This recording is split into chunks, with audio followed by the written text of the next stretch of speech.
of sheep against the practice of eating mutton. Bertrand Russell. H.G. Wells, Aldous Huxley, Bertrand Russell, and hundreds of other eugenicists constantly bragged about how the establishment believed themselves to be a separate, more advanced species than the common man. Top eugenicists were bold enough to admit that their real goal was not improving the heredity of the commoner, but to further dumb them down so that they could be more manageable.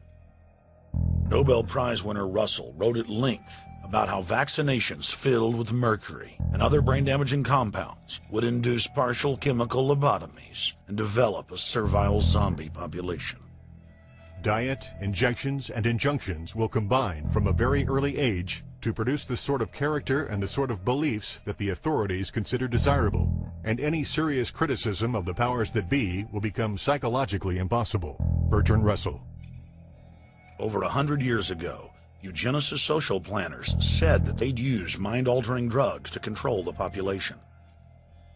By 2007, more than 20% of the U.S. population were on some type of prescription antidepressant. But in the case of foster children, a sector where the state has total control, at least 2/3 are forced to take a cocktail made up of, on average, 7 psychotropic drugs. Chairman of the Texas Society of Psychiatric Physicians, Joe Burkett, testified before the State House Select Committee hearing on psychotropic drugs in foster care and shocked the public when he said that 2/3 of foster children in Texas had been placed on psychiatric drugs because they were very, very sick from a bad gene pool. A lot of these kids come from bad gene pools. They don't have stable parents making good decisions. Besides the gene pools, they've then been traumatized by abuse, neglect, and problems, and then they've been traumatized by separation, and all those things predispose to mental illness. The Western world is now implementing eugenics pre-crime policies. Fetuses are now being pre-screened according to family histories of crime. From Portland, Oregon to London, England, Child Protective Services are enrolling newborn children into criminal databases at birth and forcing them to attend probation hearings at age 2. The overlords of scientific dictatorship are ruthlessly prosecuting a war on our most defenseless. In December of 1974, the U.S. government made third world population reduction a central national security issue. The operation plan, titled National Security Study Memorandum 200, was simply a regurgitation of the British Commission on Population created by King George VI of England in 1944, which openly stated that populous third world nations posed a threat to the international elite's monopoly of global power. The Kissinger-authored U.S. plan targeted 13 key countries where massive population reduction was called for. Kissinger recommended that IMF and World Bank loans be given on condition that nations initiate aggressive population control programs, such as sterilization. Kissinger also recommended that food be used as a weapon, and that instigating wars was also a helpful tool in reducing population. In 1972, the Nixon White House also implemented a eugenics policy which was directed by George Herbert Walker Bush, then United States Ambassador to the United Nations. Bush advised China on the formulation of their one-child policy and directed the federal government to forcibly sterilize more than 40% of Native American women on reservations. The Bilderberg-dominated Club of Rome advocated environmentalism as the best front to implement population reduction. Western populations would accept serfdom if it was packaged as saving the earth.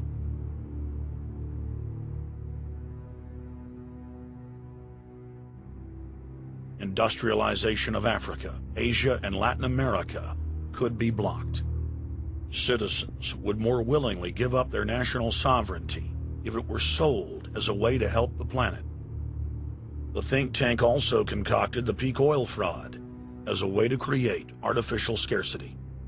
And the Club of Rome has been aggressively pushing a global carbon tax as a way to fund their planetary government. In the draft copy of the United Nations Global Biodiversity Assessment, it states very clearly that we must reduce the human population from its current level of about 6 billion people down to about 1 billion people. In the 1970s, South Africa developed race-specific bioweapons to target blacks and Asians, and then subsequently sold the technology to Israel in the mid-1980s. In September of 2000, the Project for a New American Century published a document in which Dick Cheney described race-specific bioweapons as politically useful tools. And somebody mentioned, well, why would they want to reduce the human population when that means less money for them? Most people have no idea. They're not after money. They have all the money they need. They're after power. That's their aphrodisiac. The overlords of the New World Order are now aggressively pushing for a worldwide one-child policy. The Chinese one-child policy was phased in gradually. In the 60s, when it began, you only had to pay a tax penalty. Only later did they imprison you if you had more than one child. Now the exact same proposals to penalize couples who have more than one child are being made in the United States, England, and Europe. In the push to reduce global warming, children, according to some, are the new culprits. A think tank in the UK says too many kids are what's making the planet worse, saying large families, anything over 2 children really, should be frowned upon as an environmental no-no, akin to not reusing your plastic bags, driving one of those big gas-guzzling cars, taking long trips overseas. The UK, in fact, has negative growth. I think Canada does too. That still, families in our rich countries shouldn't have more than 2 kids. In 1998, Ted Turner pledged to give more than $1 billion to the United Nations to be spent in the implementation of population reduction policies planet-wide.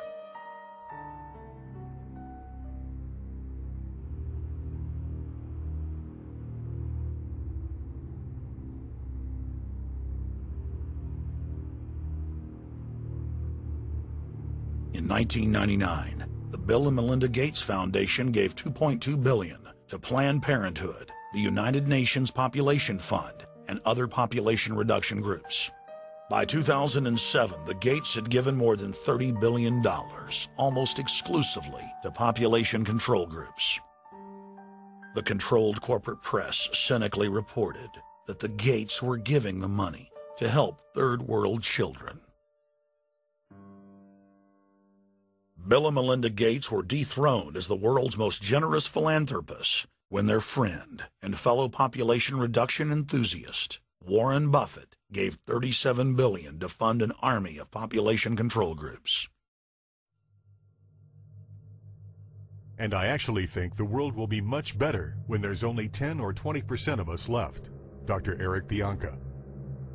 Prominent University of Texas biologist Dr. Eric Pianka, while receiving an award from the Texas Academy of Science, said that the worldwide AIDS pandemic was, quote, no good, it's too slow, and went on to laud the virtues of Ebola because it would kill 90% of the world population quickly.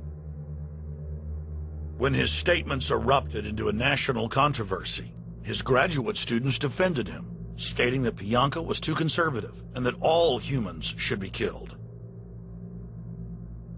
But most frightening was the fact that in a crowd of over 1,000 prominent scientists, local newspapers reported that 95% of those in attendance gave Pianka sustained standing ovations every time he extolled the virtues of mass-culling microbes and man's destruction.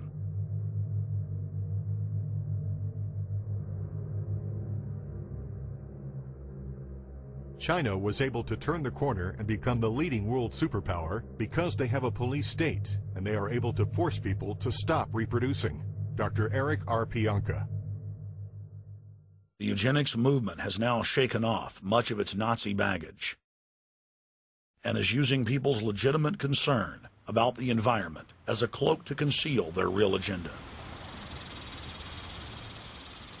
Everyone wants to breathe clean air and have good water. But the controllers of the environmental movement have done nothing but co-opt people's concerns and parlay it into support for global policies that further destabilize the third world and create untold misery. Phony environmental and conservation groups are now the biggest private landowners in the world.